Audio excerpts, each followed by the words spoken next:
So yeah, we have got to move on from. So we had losses, but we also had to cut a number of people. We had to make money because of the Carson Wentz situation. We took on that $28 million. So I believe we came into this season before the whole Carson Wentz deal. We're at like, I believe like 33 million in cap. The Carson Wentz to 28 obviously dropped us down. We had to make a number of moves, and we cut a number of people. And one of the ones that we cut, one of the ones we cut was Landon Collins, and I made the video, that little short about him, and then the next day they said they cut him, and I was like, are you serious? I was like, oh, come on, man. You know what I mean? I get it, what having to do that, but it was like, I just made this, but right. So, between that, we got Erik Flowers, which I got Deshasor Everett, which we know that situation that might be for other reasons outside of football. But the one that really kind of shocked me was Matt Ionidis.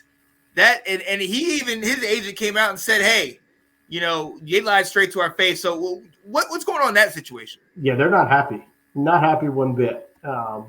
It's kind of a who can you believe, or how much is the truth? And maybe it's a little bit of everyone has the same thing. Where at the combine, Ionidis' agent was sitting there talking with Martin Mayhew, saying what's going on. Mayhew said, you're a part of our plans. We're not going to get rid of you. And then obviously a week later, after the combine, we make that trade for Carson Wentz. That changes, as you mentioned, our entire free agent strategy. We went from 33, and we're going to be able to spend, to now, now we got to go after deals, and we got to find ways to make money. And, we saw that one article that said, hey, you could save $8 million by cutting him, and he didn't perform very well last year. Yeah. The other thing that I read about it after it happened was the fact he has said he really didn't like the way he was utilized last year. The things they asked him to do. And so I think they might have had a chance to talk about, and I think that the team was basically like, well, he doesn't like how we're using him. We can save $8 million. We should let him go. But it was definitely a surprise. But again, you make these trades with these, you bring in a big contract. Now you got to find money somewhere, but as you mentioned, we lost Settle. We lost Ionidis.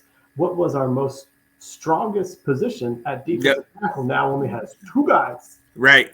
So like there needs to be some additions, whether it's draft, whether it's free agency, whether it's, do someone on the depth chart already. But like we now have a hole where we have a surplus. Now we have a hole.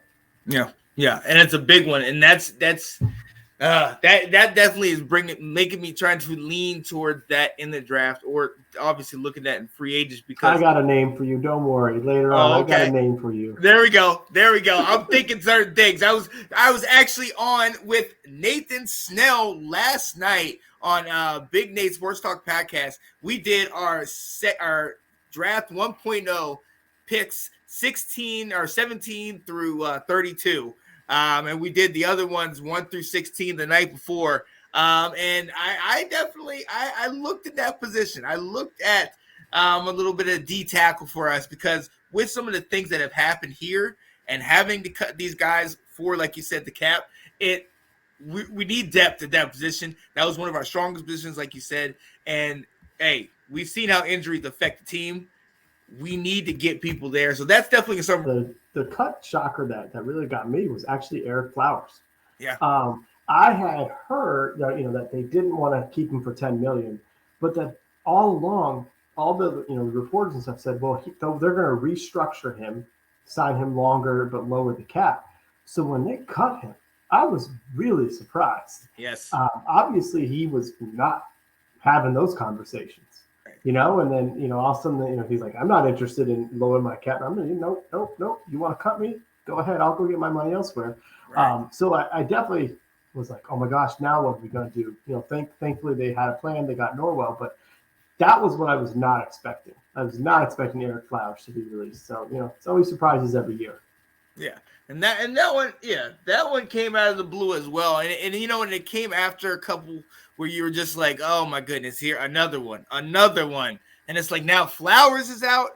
Oh my goodness. So I like you said, I am glad that we have made a couple moves. We had got a couple brought a couple guys back to us.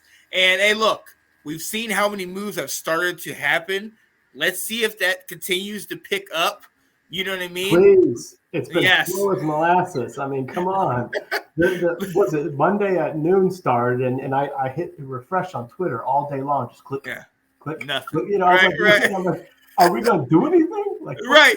Are we here? Is there a pulse? You know, and even, you know, shout out to what Abdul said. You know, he's like, what are we doing? We haven't cut anybody. We don't have any additional space. Are we doing? And then all of a sudden, this flurry on Wednesday. Like, you know, and I mean, they had until 4 p.m. to actually do it. You know, the new league year started, but I mean, also it's like, and it came out all at one after the other. Right, one after the other. You're just like, wait, what? Wait. Yeah, you know what I mean? You know, but hey, like I said.